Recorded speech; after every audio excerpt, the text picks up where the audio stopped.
What's up, gang? Dead Girl here. It's Sunday night, and you know what that means. It's time to talk some smack. It's party time.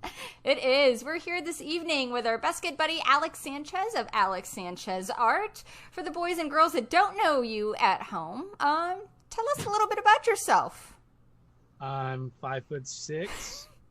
I've got luscious, now long hair. Ooh. I like to put people in holes with lotion. Nice. You know, rub the lotion. I mean, do you like long walks on the beach? And what's your star sign? Well, no, I don't like the beach too much because sand. Yeah, I wear jeans at the beach. I'm a Taurus. I was born in a small town. You know, a poor white boy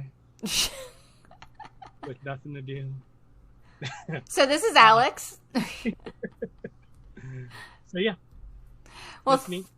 Thank you for joining us this evening. We appreciate you taking time out of your busy schedule to be with us tonight. Yeah, I'm so busy, so busy. I know. Everything's kind of been shut down, so it's, not as busy as it normally would be this time of the year. No. Everything is closed. Haven't been back to Cafe to the Tango to paint live yet. Not at Universal painting live as well. Slowly getting my shop back open. Nice. That's about it, really. Now, you are not only an artist who does amazing paintings and coffins, which we'll get to. You also run a tattoo shop, correct? Yes. I've had my tattoo shop now since 2011. Nice. I'm on Virginia Avenue, just outside of, basically on the edge of downtown. Okay. And Winter Park. Been there for 9 years. So yeah, it's been good. It's been me mostly by myself. I'm the only artist there. I do have a couple of apprentices now that nice. Come in and out every once in a while. But obviously right now with everything going on, they're not in the shop at all. Right. So is it just you in the shop right now doing like appointment only type things? Yes, strictly appointments only, all one-on-one with my clients, no extra people. Trying to keep it safe, mask required, the whole nine. Generally, right now, I'm trying to do one appointment a day. Okay. Not trying to overbook or anything because need time to clean everything, need time to break down, And I don't know, I like spending as much time as possible as I can with, being one-on-one with my clients. Oh, that's awesome. And I'm sure people appreciate that very much, especially the safety aspect of it. And then they get, your undivided attention. Well, you're going to get my undivided attention anyway because I'm going to rub lotion on you. All on your skin.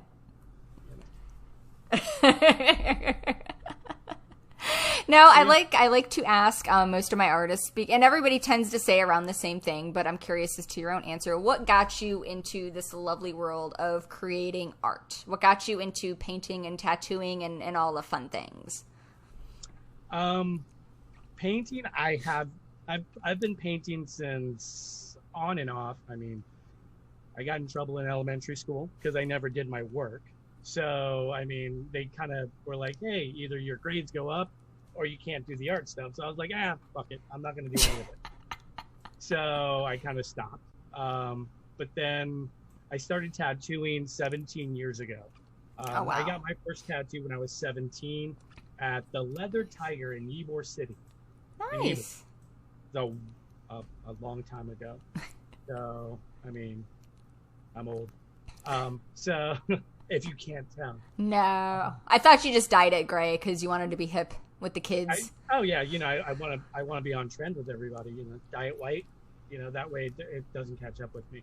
But yeah, so I started tattooing 17 years ago. We were one of the first shops located inside a mall at Eagle Ridge Mall here in Lake Wales. Yeah, and then when I got my first tattoo, I was hooked. But one thing led to another. I ended up in the Marine Corps. Got out, and then kind of got out post 9/11. Okay. Literally, like Right before. Right before, literally right before. But then, Wow. people thought I was going to get reactivated, which I wasn't because I got out with technically disability. Okay.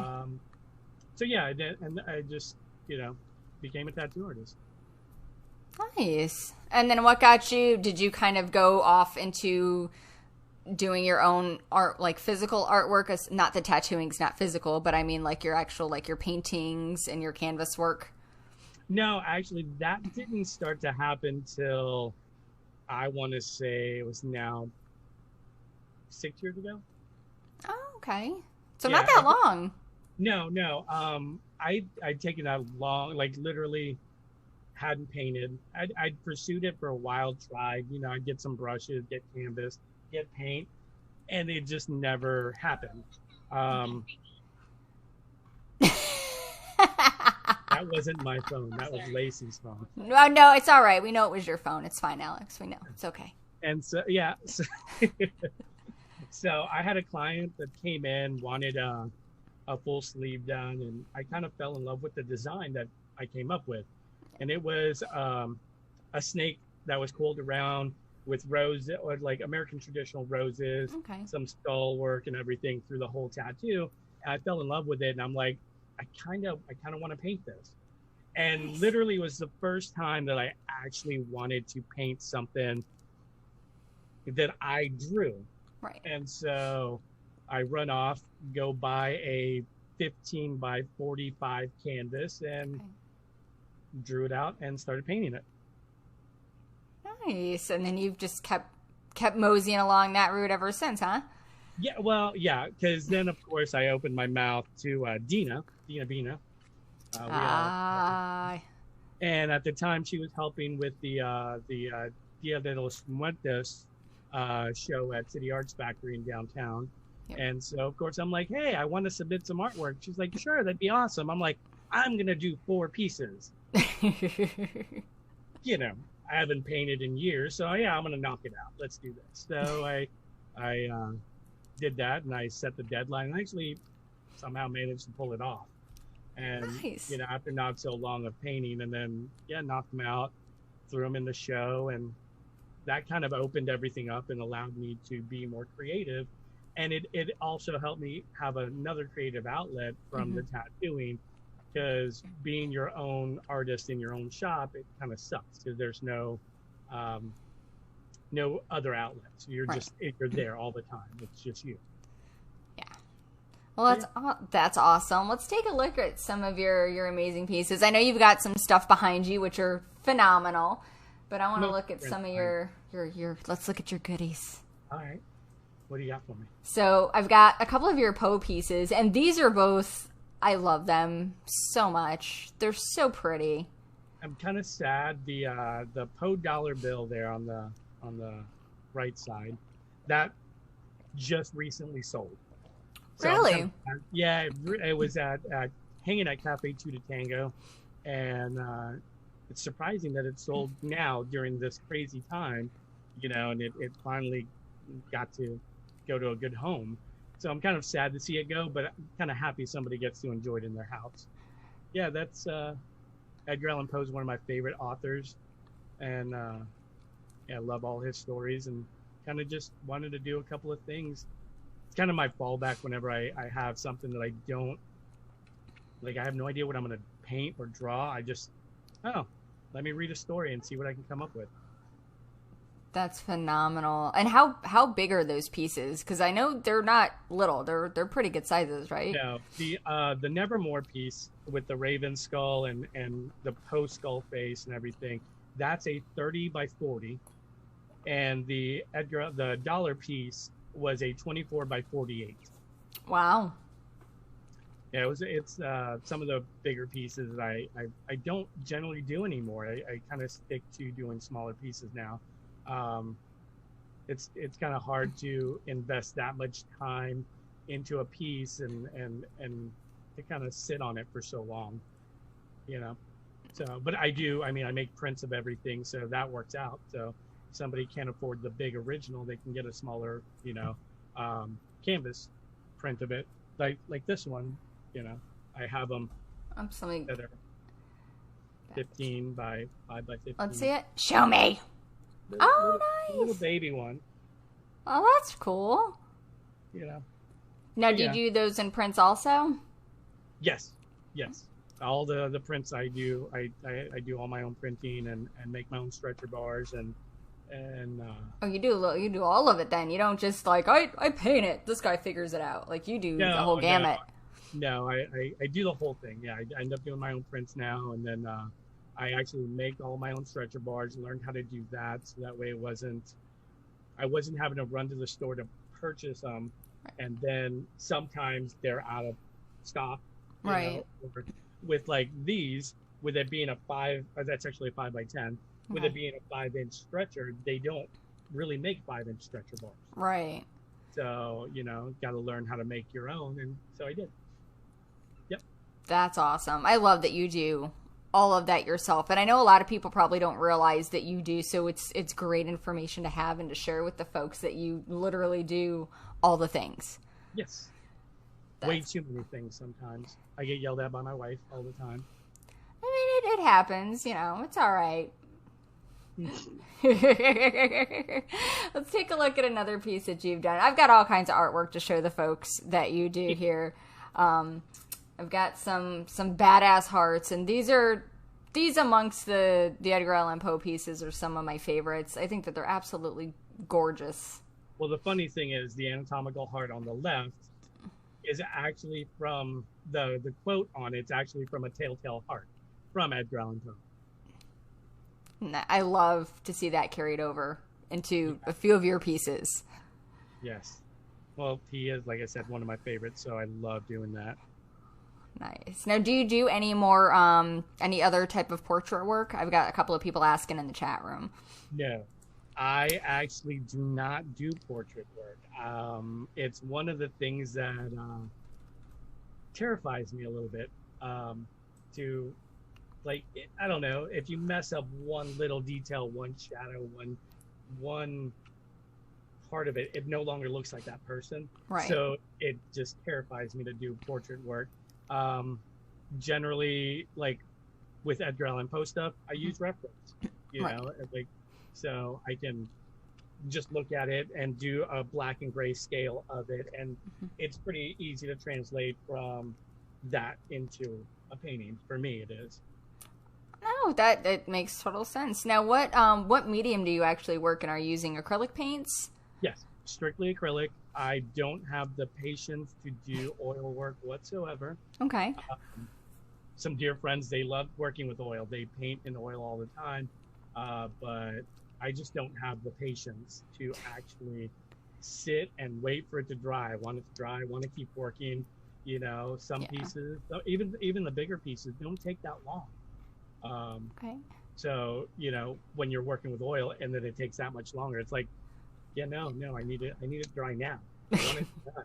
I want it done. I want to set it aside in my finished pile and move on to the next thing. Yes.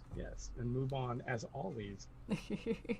I can understand that. I'm the same way with certain things. I want it done like now. I don't want to wait. Now you've got an F-bomb back behind you, and let's pull up a closer shot of this, which is a different picture, but it's the same thing. How did this come to be? I must ask. I need a story. Give us a story of the F-bomb. There literally is no story. It's a joke. I don't know. I love that. Like everybody, I'm going to drop some F-bombs. I'm like, I'm going to paint an F-bomb. And so that's kind of how that happened. It just, I love doing little stupid things like this now, where it's like, an F-bomb. I'm working on a painting and a small drawing of a shot glass with like dollar bills in it as the money shot. So I don't know, playing around with it, like the wording and like little puns or innuendo sayings. I want to make those into paintings now, so they just kind of become a little joke, but a successful joke. Oh, they're definitely fun. I had one of them. I had actually at Spooky in Tampa, where it was 3 F-bombs coming from outer space right at Earth. and it didn't sell there. But then I was painting live at Cafe Two to Tango, and this corporate guy, button down guy, just comes up. He's like, "So how much is that?" I gave him the price, and he's all like, "I'm taking it home." And so he bought it. We rang it up and everything. He takes it and he grabs it and goes to his table. He's like, "Hey guys, look, I got a bunch of F-bombs to drop the world." I'm like, yes. So I don't know. It kind of brings joy when somebody gets enjoyment out of a little joke that I did, as a painting. Kind of, it's fun. And it's definitely a good conversation starter. It's a unique piece, and it's something. Whereas if I saw that in somebody's house and didn't really, I wasn't familiar with you, I'd be like, I get it, and that's awesome. What's even better is when like the kids are around, and and then the parents are like, how do I explain this to my kid that it's a fun bomb? It's a fun bomb. That's what it is. It's an F-bomb for fun. And then, of course, the kids start running off. I'm going to drop some F-bombs. And at that point, you're like, I don't know, lady, that's your kid. That's your problem, not mine. Just saying. I need to just put up a parental advisory sticker everywhere I go. What? You? No. Never in a million years. Just, like, I don't know what to do with my hands. What? What? Now, you do some very, very pretty flower work, which I must say I find absolutely darling. And just to share it with the folks at home watching, these are gorgeous. Thank you. Now, what? Go ahead. Oh, I was going to ask you, do you, like the three on the right, do you sell that as a trifecta, or are those just like different shots of two different pieces? Oh, it's actually the same piece, the same center piece. Oh. I just took and mirrored the images for Instagram to make it look like, hey, look, pay attention to me. So yeah, it's actually the two poppies. I call them ghost poppies because I make them translucent. Another thing that was kind of started out as a joke and ended up being one of my more successful things that I've done was these flowers. But yeah, it's just, they're mirrored, just the center poppies mirrored on either side. And then the blue one was actually a commission piece that I did, that I did the actual coffin shaped canvas. Mm-hmm. And then I actually made the frame. It's one of my first full one-piece frames that I made to wrap around the entire canvas itself. Oh, wow. That's absolutely beautiful. And I know I got Miss Lacey chiming in the comments that she wishes she would have grabbed that blue poppy coffin. I'm just saying, I think maybe you should make one for the wifey. I think that would be a smart move. No. The thing is, every time I do a poppy painting, she wants it. Ah. Every time. It like, there's several that I've done that she's like, oh my God, can I have that? I'm like, really? I don't. We don't have wall space for all my stuff because I have a very large collection of art from several artists. Right. Because if I see something, I love it, I'm like, I gotta have it. Yeah. And I'd rather stare at everybody else's art than my own. I mean, I'm just saying, happy wife, happy life. Isn't that saying goes? Yeah, that's not true. That happy wife, happy life. That doesn't happen in my house. I mean, I'm just saying maybe you could do a special one for her. But she actually has the very first rendition of the ghost poppy. Oh. The black one. You have it over there somewhere. Yeah, that was technically the first rendition of it. Oh, God, yes, this thing is show me. Let us see it. That thing is ugly. Whatever. No, it's not. I love it. I had painted this little panel all black, and then I was like, I don't know what I'm going to do with it. And then I just quickly did these, and that was done toward the end of, like, 2018. Oh, and wow. It was quick. I just wanted to try something new, something different. Yeah. And so that kind of came out. And then the ghost poppies actually were a big joke for me anyway. I was painting at the restaurant, and one of the other artists that was there with me, Bianca, she caught me pushing water because I have a habit of when I have nothing coming out, I'll have a finished painting in front of me, and I literally will take water and push water around over the top of it. So it looks like I'm painting. It looks like it's a fresh painting, but it's not. It's finished. I'm just wetting it even more. And so she's all like, you know, what are you doing? I'm like, nothing, you know. And so looking busy. Yeah, trying to look busy. And so the backgrounds of the poppies came out as a joke. Because I had cleaned my brushes on a paper towel next to my water bowl, and I'm just brushing it. And we were talking, and I was frustrated. You know, when you're spending so much time on a piece, and people love them and they're excited about them, but they don't sell. Right. Or, you know, you have a price for them because of the amount of time you put on them, and they don't sell. So you're like, you know. And so I looked down at this piece of paper that was covered in paint that made no sense. And I'm like, I bet you if I paint that on the canvas, I'll sell it. And so the next week, I had a canvas sitting there. I cleaned my brushes on the canvas. Okay. And it splattered paint, did the whole thing. And another artist was like, why don't you paint paint a skull on it or something? So I did, and it sold. Literally a painting I spent maybe 15, 20 minutes on. It sold. So I'm like, won that bet. Yeah, let's try this out. So then I purposely started just slapping paint on the canvas and pushing water on it and making it do these water drip effects, whatever. Yeah. You know, just letting it do its thing. And I painted another skull on it, and it sold. Okay. So then, of course, light bulb, I'm like, I could do this. Yes. So then I started doing that, and I'm like, let me add one of these poppies to it. Let's see what happens. So I did a red one, just a standard red poppy on it. Yeah. It sold right away, and I'm like, okay. You found that trick. Yeah, basically. It was like I found the one thing that would work. And so I started doing what I call the ghost poppy. So I painted all the background, because normally when I do my paintings, I don't do the backgrounds at all. Okay. Most of my paintings are pretty straightforward, like my logo with the skull and the headphones and the bloody sound waves coming out of it.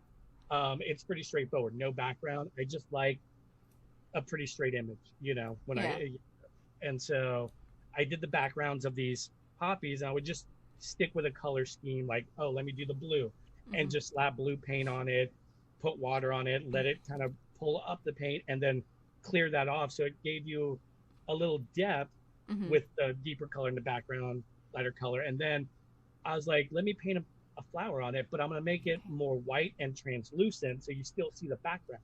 Ooh.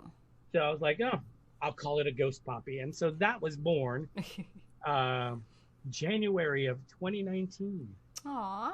So last year I started doing those, and was one of my most successful series of paintings.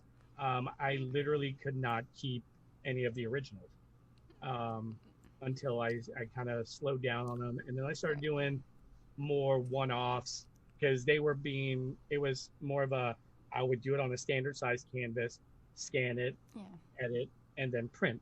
So it became that machine factory of it. Okay. But then I started doing them on like just wood panels and one-offs, and so that way somebody could get an original piece of artwork pretty inexpensively, but I wasn't just producing to produce. Right. So yeah.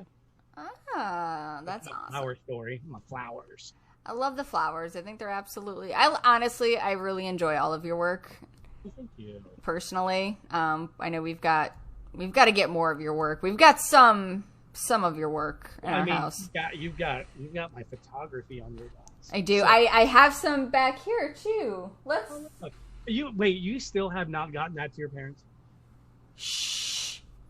They'll get it eventually. When I go down there, I'm not shipping it. This is an in-person delivery. So for those of you that don't know, Alex photographed our wedding. Play Ya Ya Ding Dong. I'm not playing Ya Ya Ding Dong. So I don't know how good you guys can see this, but this is our American Gothic wedding photo on canvas that Alex did for us. Still one of my favorite pictures we took of you. I still wish we could have gotten you catching on fire, but yeah. So Here's a fun story that I'm going to share with everybody real quick because it's my absolute favorite. On my wedding day, we decided that we wanted to, you know how everybody has the pumpkins and they've got all the smoke coming out and everybody's like, that's awesome. I want to do that picture for my wedding. So of course I was like, that's a great Pinterest picture. Let's do it. Yeah, maybe not. So I found out later, I got the big smoke bombs, not the little ones that actually go in the pumpkin.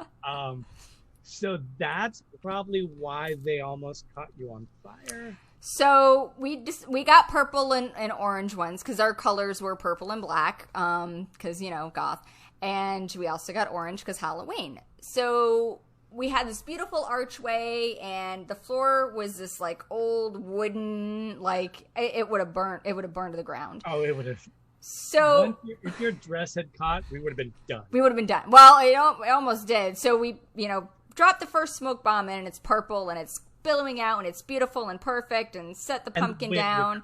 The wind was not playing well with us that day. No, and the wind whipped it away. I think we got one phenomenal shot and one with the smoke just curling slowly around the dress. It's a very close-up shot. Beautiful shots. They're some of my favorite. I love them. So then we were like, let's try the orange one. First of all, no, because the orange one, I don't know what happened. I don't know why it did it, but we dropped the smoke bomb into the pumpkin, the orange one, and it was sitting next to my dress and it began to spark. It began. It actually had flames bursting out of it. Shh. It did have flames. Okay, it had flames bursting out and sparks were flying onto this wooden platform and onto my dress. Meanwhile, we have Alex pulling this pumpkin away. JD is batting at my dress to put me out so that I don't go up in flames. It was the best thing ever. And I still laugh about it. And it's one of my favorite stories from our wedding. We almost had a Salem's witch trial down in Danville. We were this damn close. Yes. This close. I mean, so we'll have to do a reshoot minus the fire one of these days. But yeah. Oh, definitely. We got to do the Halloween shoot. Yes, we do. But so Alex has his hands in a variety of pots, so to speak. So he also photographs when they were happening, concerts and other fun things. So he's a man of all the talents. But you started doing these amazing coffin pieces. Oh, my dog's going crazy. That was my high pitch. I'm sorry, puppy. It's okay. So my husband, as sweet as he is, had a coffin jewelry box commissioned for me because I have all these awesome necklaces and rings and bracelets and I have nowhere to put them. So he was like, hey, Alex, make a thing.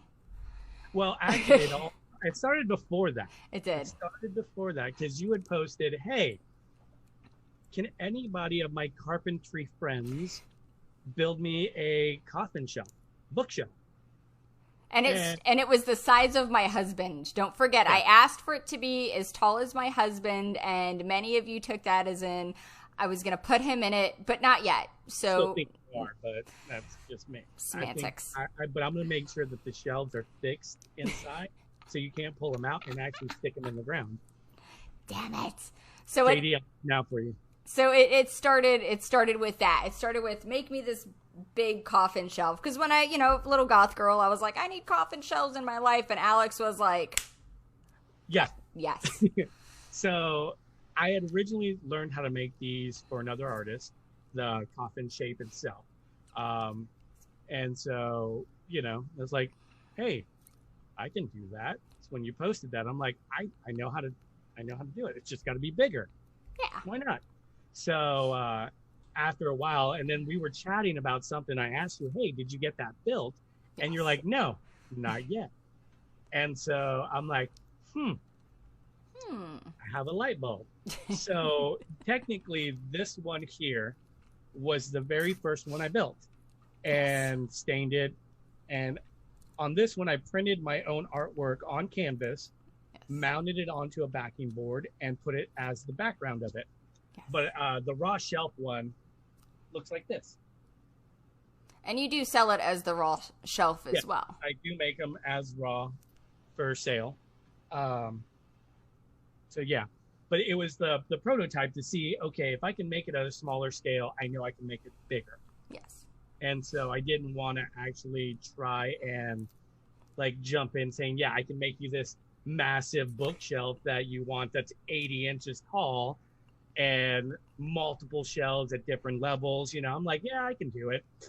Bite off more than I can chew. Why not? Go big or go home, man. Yeah, but I like to prepare, so I made it at a smaller scale and kind of figured out, okay, yeah, I can make it bigger. Yes. So, of course, that's going to be in the works now. And you're having me make excited. 2 of them. So So excited. I really think that one of them is for JD. I saw the hole in the backyard today. Listen, we don't talk about that publicly. All right.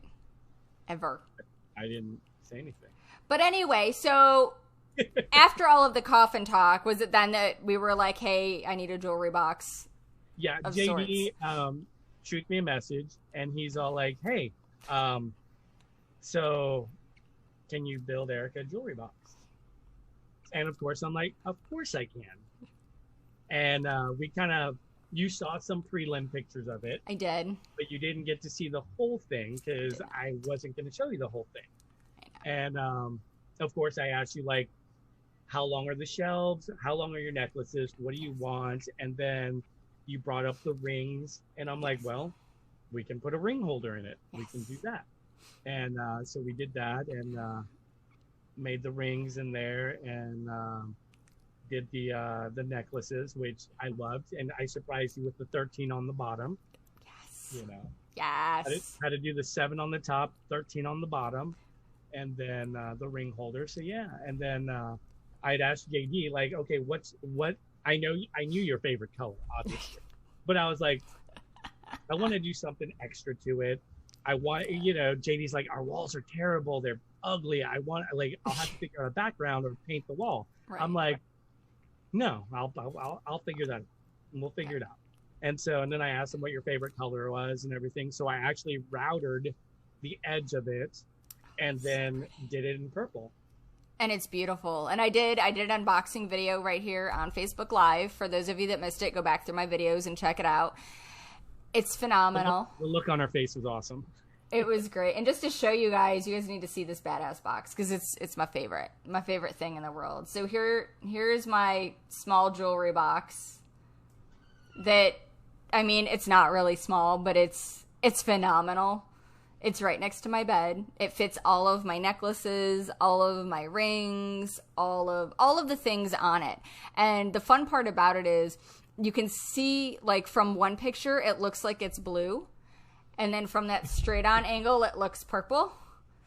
There was the one, and then the bottom picture, you don't even see the color. No, then the bottom picture, it's gone. So it just depends on the angle that you shoot it from as to what color you're going to get, which I think is so much fun. It's my favorite thing. But fun fact, all of the jewelry in the box, with the exception of my engagement ring and my other ring, are all from local artists. And most of the necklaces are all from local artists too. So I love all of my friends that make fun and weird jewelry, and I like to wear them and show the things off. But you really, really outdid yourself. It's outstanding. I had no idea that it was going to be as big as it is and as awesome as it is. I'm so happy. I love it. And you take commissions. I know this. Yeah. Yes. So ladies, or gentlemen, if you need a Coffin jewelry box in your life, hit Alex up. He can make the thing happen. Yeah, and you can have my wood mounted on your walls. We got your wood on our walls. You have 30 inches of my wood mounted on your walls. We do. It's nice stiff wood on our walls. Yes. And I know I was mounted very good with care. JD Yes. did a phenomenal job mounting me. He did. He made sure it was level. It's perfect. I tightened some screws. I screwed you in a little bit, but it was mostly JD that hung you. Yeah, and when and if you purchase one, basically direct message me either on my art page or on Instagram if you're interested on those. I don't have them on my website yet because I'm still yet to figure out the shipping cost of them. Yes. Because it's an odd, they're 30 inches by 15 and a half by 3.5 inches deep on those. Yeah. And so I've got to, take them into the post office in a box and see what they say about shipping, which will be interesting when I come in with a coffin-shaped box to say, hey, can I ship this? Don't worry, there may or may not be a body inside. Well, hey, I could team up with your friends at Prometheus, and we can send off some bodies inside the coffin. I would consider that an added bonus if I were to get a coffin box and there was just a random body in it. Sure.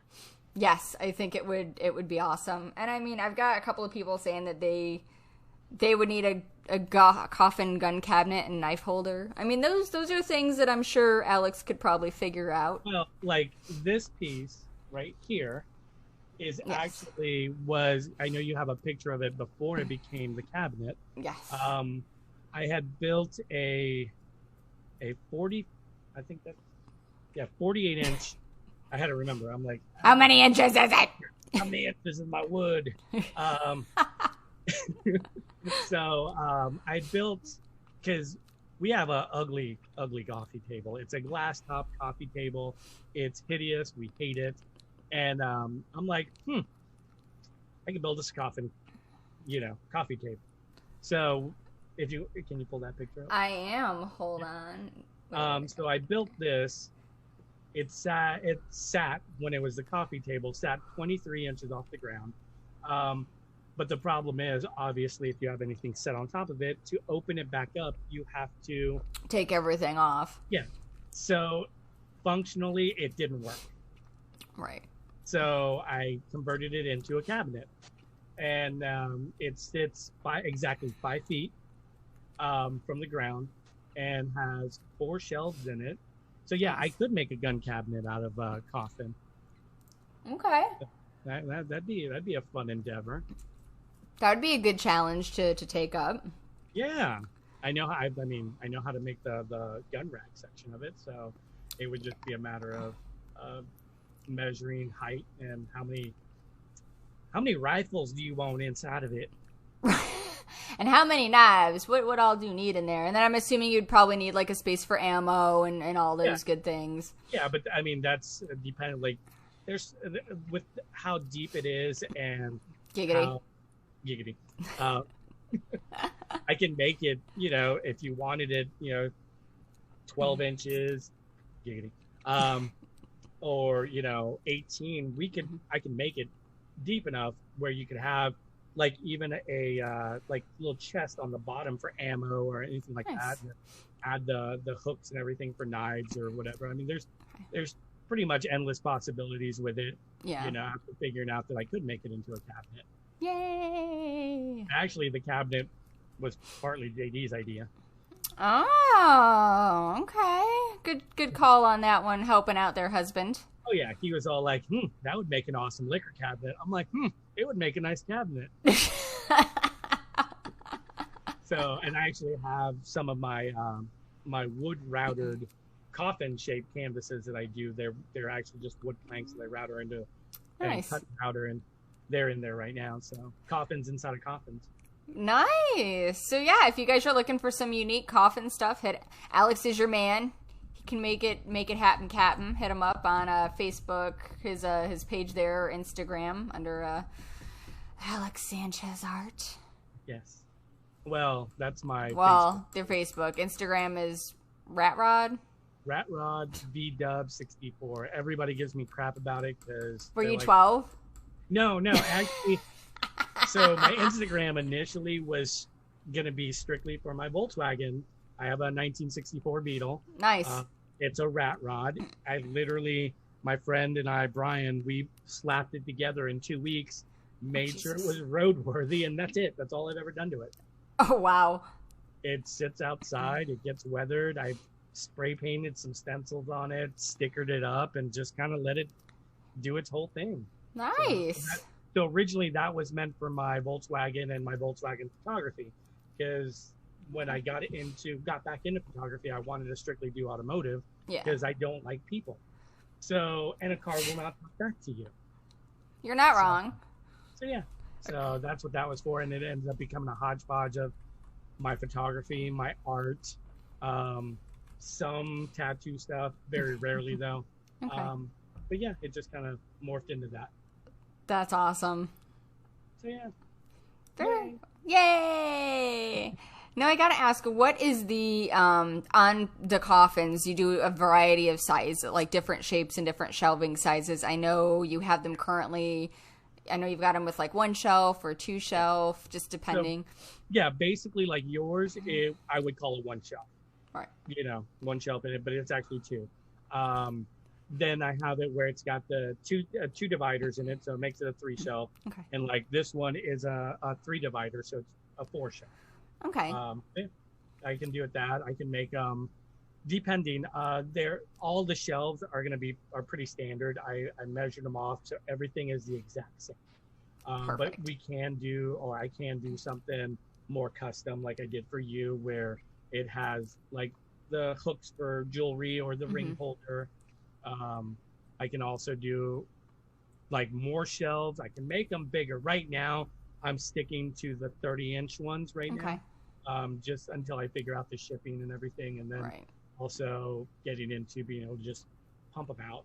Yeah.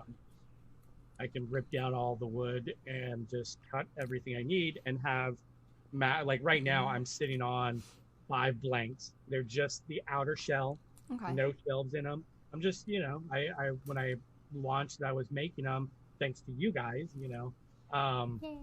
I ended up selling 10 right off the bat. Nice.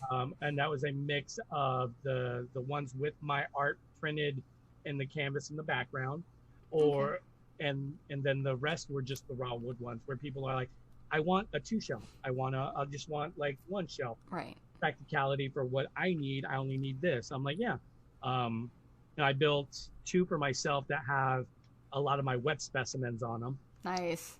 So it's kind of funny to see dead things and floating in jars inside In a coffin. Yeah. I think it's fabulous. I love it. I love that you offer, a variety for folks to choose from. Yeah. And trying to keep the price point pretty low just to make it accessible to people. Yeah.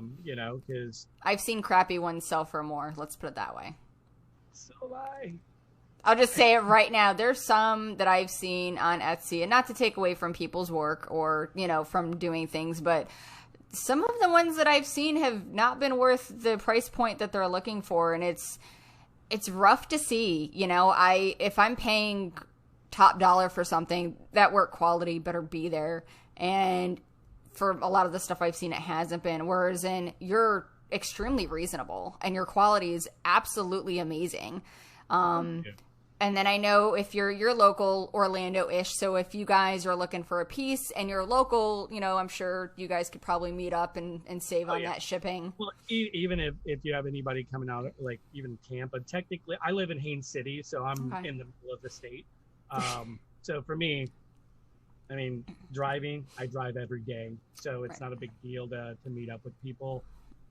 Within reason, obviously. I'm not going to drive to Jacksonville to drop off something. You mean you're not going to drive to Miami? No, you need me to drive to Miami now. But yeah, I'm pretty easy to meet up with people and do a coffin exchange in the dark alleys of Orlando. Nice. I think we've all done weird random exchanges in various alleys or under bridges in Orlando, because sometimes that's just what you got to do, man. We'll just meet on South OBT. Nah, I'm good. Now I got to ask, what's the biggest project that you've done so far? Whether it's painting or building something, what's your largest project? Would be the coffin. Yeah. Yeah, that one. My next biggest project, obviously, is going to be yours.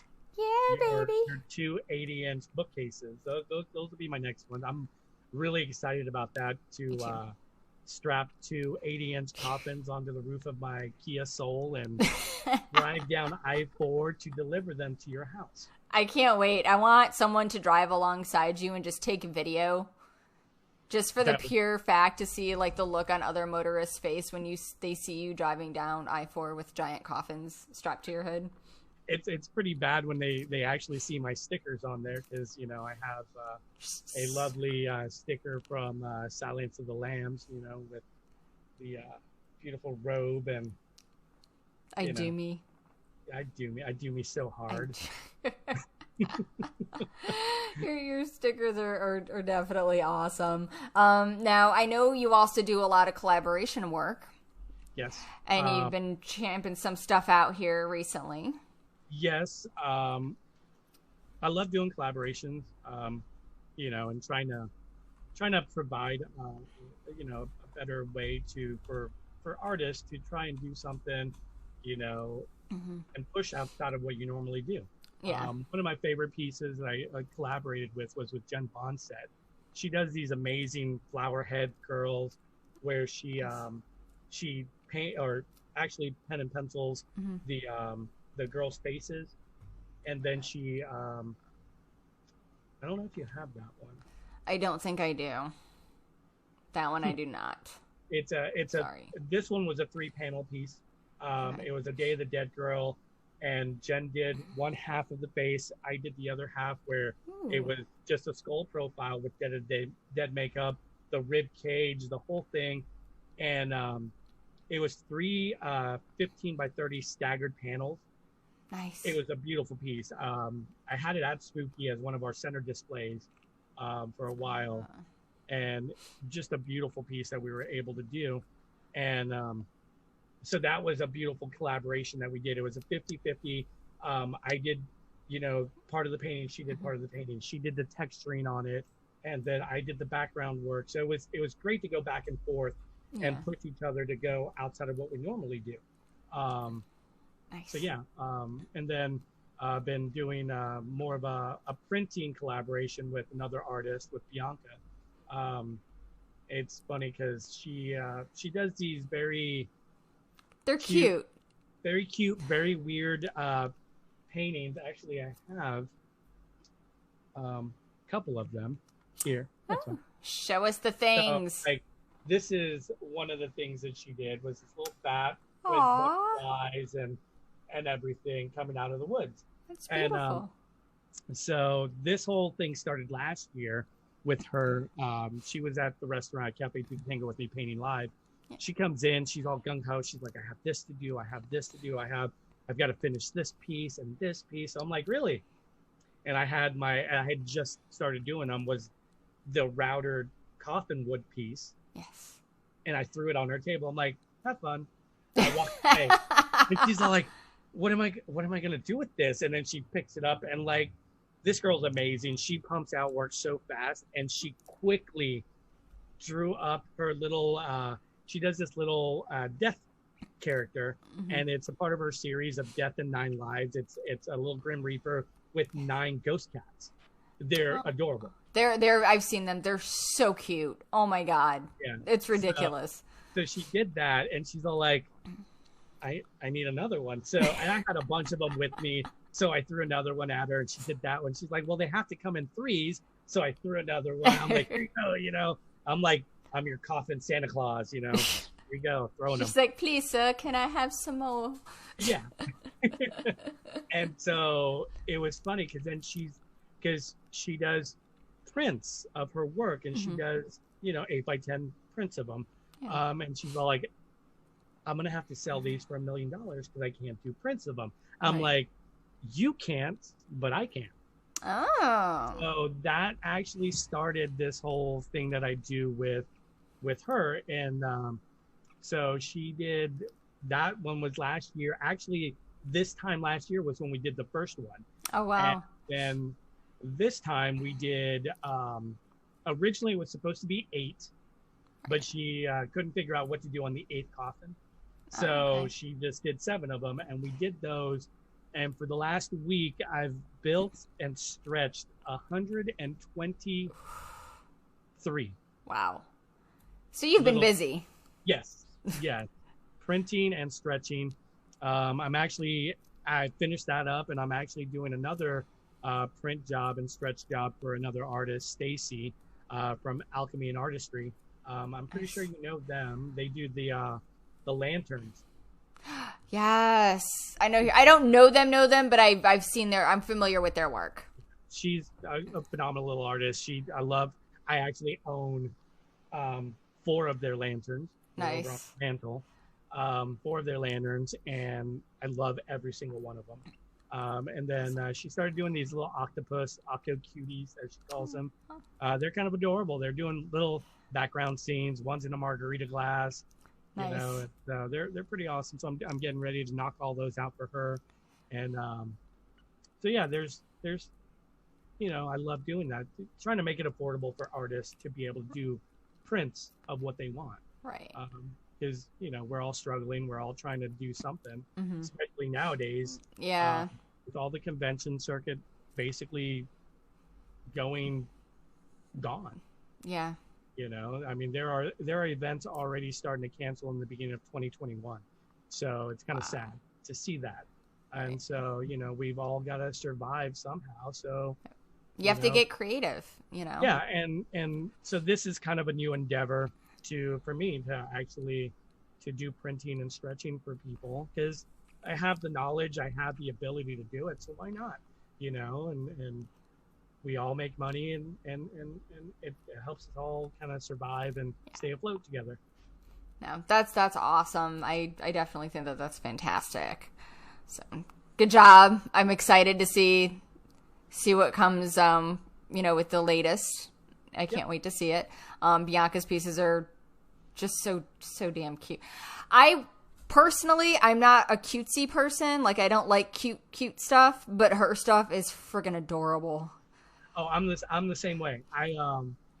There's so funny story with Bianca and I. We were again painting live because at Cafe Judo Tango from 7 in the evening. Well, when it was before all the crazy. Right. From 7 in the evening till 11 at night, there was always 2 artists on. And so whenever I get a chance to screw around with another artist, you know, steal their work, hide things, scare the crap out of them, sneak up on them, it's fun. But fun for you. Yeah. Oh yeah. And so I was having a very off day. I had no idea I came in. I had no idea what I'm going to paint. And there's Bianca doing her thing, and I love her work. And she's all like, do something outside of your box. Do something, paint a cute cupcake. So I'm like, no. Okay. No.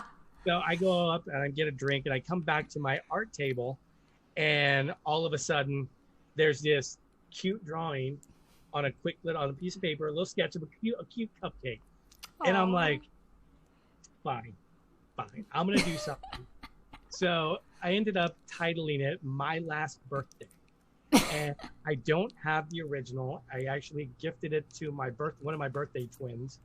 And she has the original.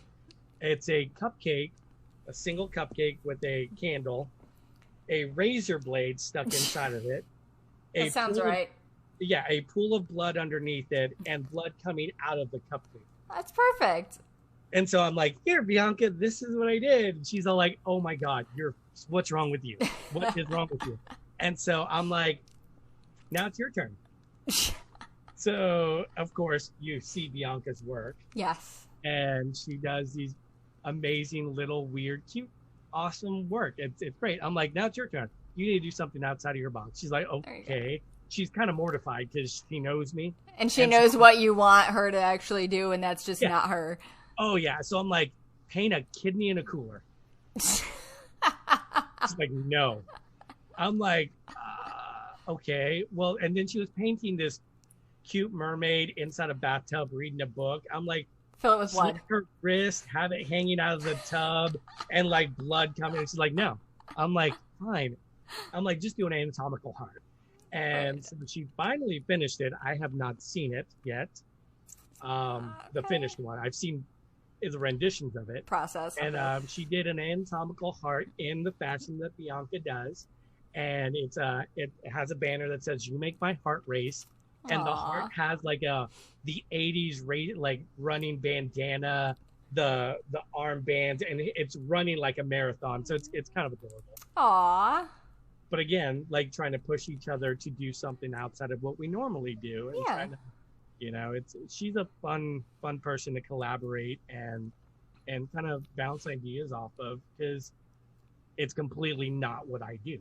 Right. No, that's definitely not. You're not cutesy and cuddly. No. I mean, you are, but your work isn't. Like I'm a squishy teddy bear. you are like, we've got Michelle in the chat, and she's saying that she loves some of your your straight razor pieces, that Yes. they're beautiful, and they are. I absolutely love them. I think that they're fantastic. So I apologize for not pulling one to show. Oh no, it's totally fine. Those are kind of, I don't know. Though the first one I did with that one was a personal piece. I grew attached to it. I never sold the original. Okay. It's actually hanging. It's one of the few originals of my own work that I have hanging on my walls. Nice. Yeah, that one has a lot of sentimental value and will never be sold. I don't care what people offer me for it; it'll never be sold. $1 million. No. Oh. I'll go to it. It will be willed to somebody. That's about it. Now, right now, if somebody wants to purchase one of your lovely paintings, where would they actually be able to find some of your work? Well, it depends. I have my online store is artofalexsanchez.com. That's my print store, my canvas print store. So I took down all the originals for right now that I have available, because trying to pack up a big original and ship it out was not available for a while. Right. So I'm going to slowly bring those back up of what I have available. But all the print stuff is available. I'm able to print and stretch and mail all that off myself. Awesome. So that's pretty straightforward. Right now, I haven't been creating a lot of paintings. It's weird with all the things going on. I've had really odd, severe artist block. So it's been more of learning, working with the wood. Yeah. Don't even do it. Right when I said it, you're going to be giggity. All right. So this has kept me being more creative in a different outlet versus being able to paint. So it's been good. So building them, doing the coffin, the canvases for Bianca, and stretching those, and then trying to figure out new ideas for the coffins, because I've got an idea to do the like a medicine cabinet, mirror front medicine cabinet. Yes. That I'm actually going to be working on pretty soon. So Alex Sanchez, or artofalexsanchez.com. I also have Redbubble, which has a variety of products on there, which I just opened up pretty much when the pandemic started, because I didn't have any kind of store available to do that. Right. So I was like, why not? Threw it up there. So there's that. I also, on my Instagram, when I do create, it's pretty much where everything goes. Okay. It's the first place I'm going to post things. I'm more active on there than I am on Facebook anymore. Yes. So it's just, I'll create something. I usually post it in my stories and everything. So it's quick. And then I did recently start streaming on Twitch, which with this endeavor with Bianca, it's taken up all my time. So I haven't streamed on Twitch yet again, which I will be soon. I got some people in the chat asking, when are you getting back on Twitch? When are you streaming again? Soon. Get back in Twitch. I will be back on Twitch soon. Get on there. Yeah, I got to. I want to figure out also a way to do streaming of me building some of the coffin stuff and doing my routers and everything on there. So, but I've also got to figure out audio, because who wants to hear a table saw and wood being cut? I mean, I'm pretty sure that most folks would love to hear that. I would personally, I think it's a thing. And then I've got a question in the chat that was asked a couple of times. Let me go back to this, because I think I need to hear this story to ask you about the Lord of the Burrito dance. Bethany, I'm going to shoot you. That's a Michelle question, I believe. Well, yeah, but I know who brought it up. Oh, okay. I know who brought it up. So do tell. Story time. Story time. Secret time. Secret time. So the burrito dance thing started. I was tattooing one of my really good friends I've known since, good Lord, I've known Bradley since 1994-ish. Okay. Mid-90s. A while. Yes. Okay. I was playing bagpipes for, at that time, with Rosie O'Grady's out of Orlando. Okay. If anybody remembers the glorious mid-90s of Church Street Station and Phineas Fogg's Cheyenne Saloon and Rosie O'Grady's pipe band, and we would play down every Saturday down on Church Street. And nice. Yes, I will play Ya Ya Ding Dong. And so I was tattooing him, and we're sitting there. I'm transferring the stencil, and his fiance Bethany was videoing us. We were unaware of what was going on. Oh. And so we're sitting there, and of course I'm getting ready to transfer it on him. And I don't know what happened, but we started laughing, and then we started making jokes. And so I did a little dance. Let's see the dance. No. Show us. I'm not going to do it. Come on. No. The people want to see it. No. It's in demand. No, I don't like. All right, I want to see it. I don't really know if the people want to see it, but I want to see it. I'll come do a special dance for you. Damn. All right, done. But JD's got to throw me dollars. I got to get paid. All right, we'll make it. We'll make it rain a little bit. Maybe hail too. We're not sure. We'll maybe make it hail. Well, isn't there a coin shortage? Look, we got coins. We're good. So she recorded this, and then of course it was dubbed the burrito dance, because even Brad started doing it with me while we were sitting there, and we're just laughing, and I couldn't even get the transfer onto him because we were laughing so hard. So that's the burrito dance. Yeah. Can you give us a peek? No. I'll dance with you. No. Cabbage Patch, like, hey. No. Plus, it doesn't look right because I've surprisingly lost weight during this pandemic. So, yay! So I'm not chubby as I was when that burrito dance happened. So. All right. Damn it. Nobody will see that burrito dance. There's only one video of it, and she has been threatened with death if she were to show that video. Bethany, send it to me in Messenger. No. Nobody will see it. Just send it to me in Messenger. I will not photograph your wedding. Shh! Don't listen to Alex. Just send it to me. He doesn't need to know. It's fine. Oh, I know. No. You know nothing. She wouldn't be able to hold it. She would start sending me laugh messages. She sent it to people. All right. I'm gonna see it one day. Damn it! I'm not letting this go. It's not being let go. So I know we're getting ready to wrap this up shortly, and there's two more questions that I have to ask before we end this lovely chit chat that we're having. Let's do it. So I got to ask you, what is your favorite scary movie? Well, it's not scary. My favorite horror genre movie is Seven. Nice. When it comes to horror, I love more things that are real. Like true crime type stuff? Well, not necessarily true crime, but more like Wrong Turn. Okay. Like weird inbred people in the woods that would kill people. I mean, that's kind of scary. Bithlow? Even Joyride with Paul Walker. That one got me pretty good. But yeah, Seven. I have a very, very fondness for serial killer type people. Okay. I wanted just the psychology behind it. Like I want to know what they're thinking, why, right. Like what makes them kind of snap to where they're like, this is normal. Let's just cut this body up. Yes, big time. Like I want to know. I want to know. Yeah. I love I've watched on Amazon Prime. They had a 6-hour video of just serial killers, and I sat there and watched all 6 hours of it at one time. Wow. But yeah, I like more real life horror. Now, don't get me wrong. I love the traditional, Friday the 13th, Nightmares on Elm Street. Like the slashers. Yes, I love them. but I love the campiness of them. Right. Especially when their first one came out, like your favorite, all-time favorite horror movie.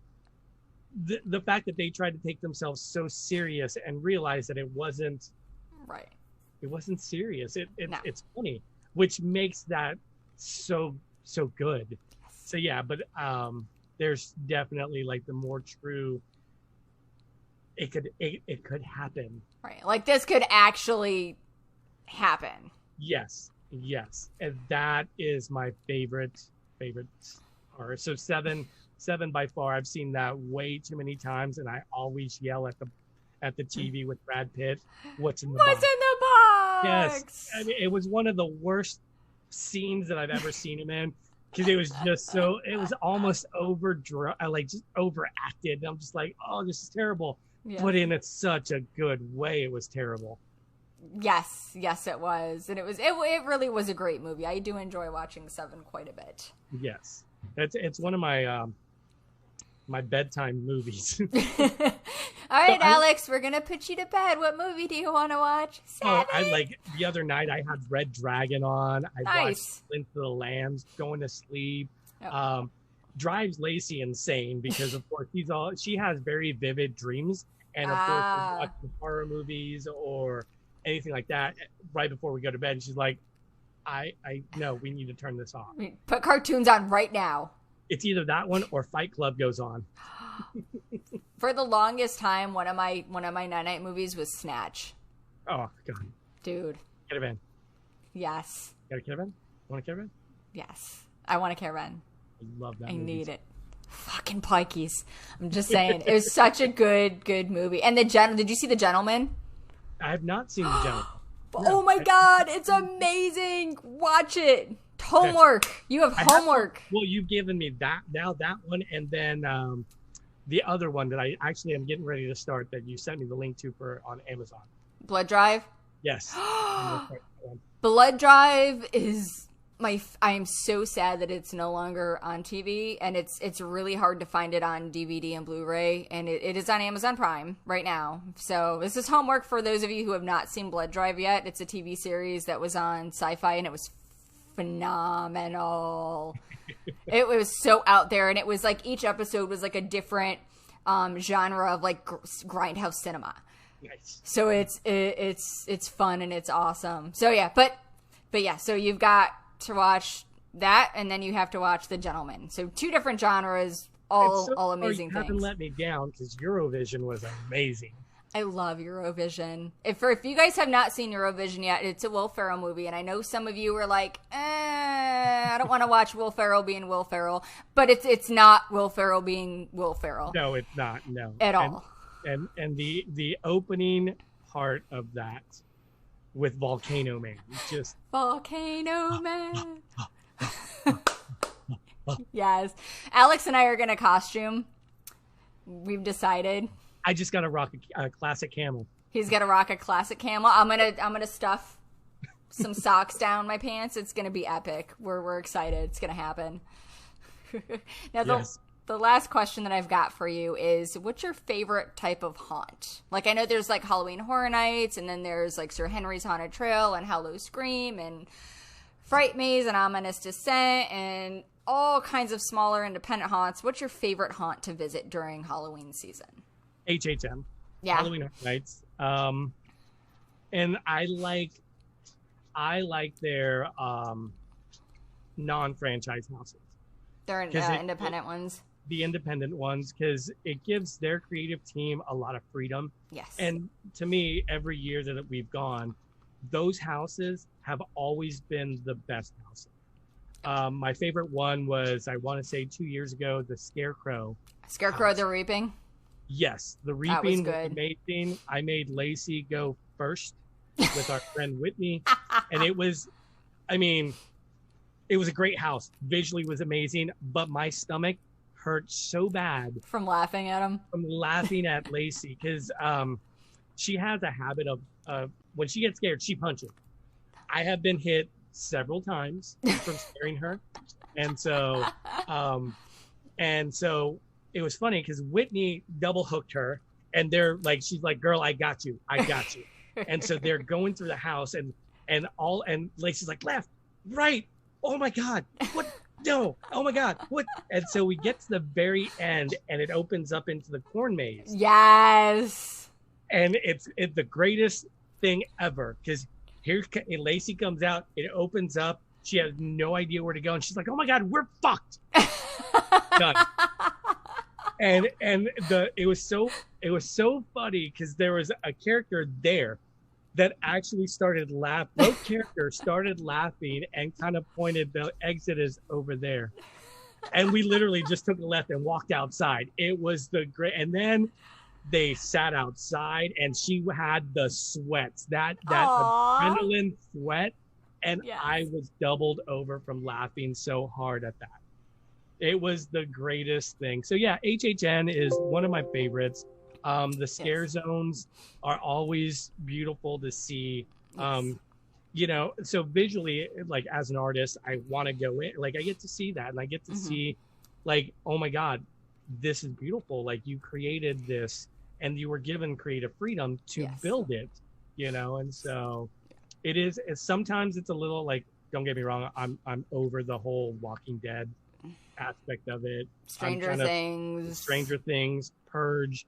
Like, to me, they're not scary. Agreed. You know? I love Halloween Horror Nights.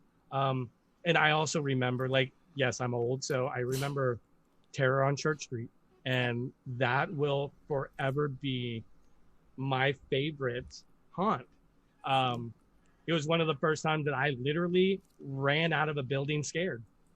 Now, I know a lot of people aren't really familiar with Terror on Church Street, and I'll be honest, I did not grow up in Orlando, Central Florida. I grew up down in Fort Lauderdale, so we had, we had different haunts down there that we would go see. We had, like, Fright Nights at South Florida Fairgrounds, so we didn't have a Terror on Church Street. And for those who aren't familiar with that, can you shed some light on actually what that was? I know it was a haunt that was done downtown on Church Street. On Church Street, and it was in one of the office buildings. From from what I remember, I mean, we're talking mid '90s, and so you basically, it wasn't like the standard cattle, like you're going in just a line. It wasn't like Horror Nights, basically. No, you got broken up into your groups, so you got staggered out, which was awesome because especially when you don't, like, when you go in, you don't know what's going on. So that's awesome. You go in and you got so disoriented because you weren't just going straight in a maze. Right. You were going down a hall. You would go up some stairs, down 2 flights, go this way. Oh, wow. And every corner they would have a scare actor there. And I remember the final part was one of my most vivid memories of it. So you're walking down the hall, a long hall, and you don't realize that it's the end of the actual whole thing. And so, but there's a mirror at the very end of it, and you're walking and you see it, and it strobes, and then you see a person there, and you're like, wait a minute. And then it strobes, and they're not there anymore. And then this was before the chainsaws really got scary or were overplayed. Right. All of a sudden, you hear that chainsaw crank up, and it's behind you. Oh. They're not in front of you. That mirror is just and then they come after you. You go running out into the gift shop. And of course, there's people there that have already gone through it, so they're laughing at you. Right, because they know why you're running. Exactly. My dumbass ran all the way out of the gift shop into Church Street. I was like, I'm out. I am out. I'm done. So and the makeup, the effects that they did for that place was phenomenal. And I know that was AEO Studios had a lot to do with that back then as well, if I'm not mistaken. Yeah. That's awesome. It was amazing. It's still like one of my favorite Halloween memories of the glory days of Church Street. Yes. And there was so much fun, so much to do down there in downtown. Yeah. That's awesome. See, I wish I could have seen that because again, I get to hear stories about it and I wish I could have experienced it because it sounds like it was a lot of fun. Oh, and you especially get to hear a lot of stories because of the Spooky Empire family that all have grown up here in Orlando. Yep, and have got to experience Terror on Church Street and enjoyed it. And I know a lot of folks miss it. And well, and that was also the heyday of before things got really weird, where you were still allowed to scare people. You were allowed to touch, and it wasn't like what it is now, where it's all a liability issue because there's idiots out there that kind of ruined that for us. Yeah. Oh yeah. And there's still, I mean, there's some haunts out there that do have a thing where, you know, you have to like, you can agree to be touched, and you can either like sign a waiver, or some haunts you wear a special glow necklace that'll signal like, yes, it's okay to grab my arm or to touch me or to push me. And that's, you know, there's still that liability factor in there. But it's fun, like when we go to certain haunts, and usually we know somebody in there, regardless if they're allowed to touch or not, we get grabbed, and it's you know, because we know who they are, and they see us come through, and they're like, I'm gonna mess with them. And what's even worse is when you know they're working and they get you. Oh, it happens. It happens. We had somebody, we were going through one of the houses, and somebody grabbed JD, and he's like, I have no idea who that was. Which makes it also fun because they're in costume, and, you know, sometimes you don't recognize your friends because they've got all the makeup on. Yeah. Oh, that's always fun, and especially when you have friends that are actors inside these haunts. Mm-hmm. I'm all about let's go support, let's go do. I want to go see them, you know.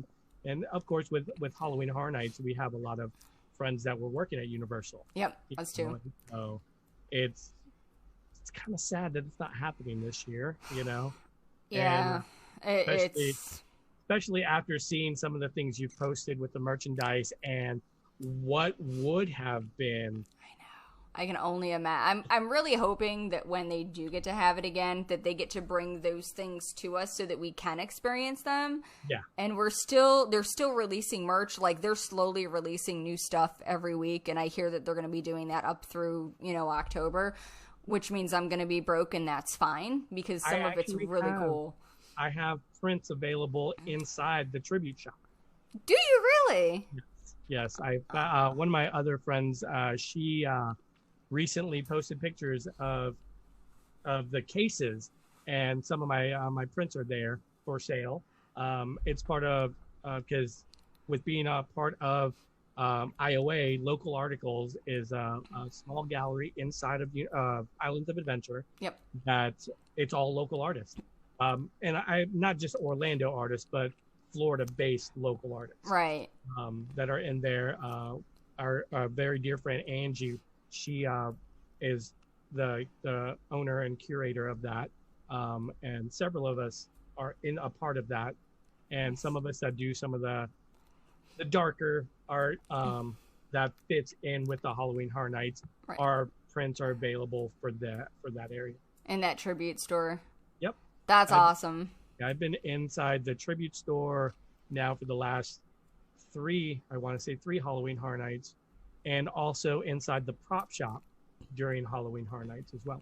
Oh, nice. So if you're out at Universal, keep an eye out and pick up some of Alex's goodies. Yay! Take a piece of Alex home with you. I'm always giving pieces of me away. Well, that's the only way to be. All right. Well, thank you so much for coming on and for chatting with us this evening and sharing some amazing stories. And I can't wait to see your burrito dance. A private burrito dance. It's happening. Although I did see Bethany pipe in saying that she did send it to you, but I don't know if she did. You know what? I'll never tell. You better tell me. Maybe not. So, well, I'm not embarrassed by anything, so it doesn't matter. But I'm just not going to stand up and do it. All right. I would have to like really back up, and I'd have to do a tuck. There isn't this. and then take my shirt off, and I have to have special music playing and some lotion. I have to find my lotion bottle. Like, it's got to full on be, you know. I do me so hard. All right, guys. So make sure that you reach out to Alex if you're looking for a coffin of sorts. Make sure that you check out his website, buy some prints, support your, support some local artists, feed the live ones. Thank you so much again, Alex. I appreciate you and your time. Thank you for having me. This was in the makings for a bit, and finally was like, yeah, let's do it. We're gonna do it again too. This isn't a one and done. I'm just saying. No. I especially when I make the medicine cabinets and Yes. and the other endeavors and goodies that I have ideas for. Awesome. I can't wait. Well, thank you guys out there in the chat. Thank you everybody watching. Everybody that's watching this on YouTube, thank you guys so much for checking it out. I'm going to link Alex down in the description box below, so head on over, check out his stuff, buy some art. And until next time, boys and girls, make sure that you keep it spooky.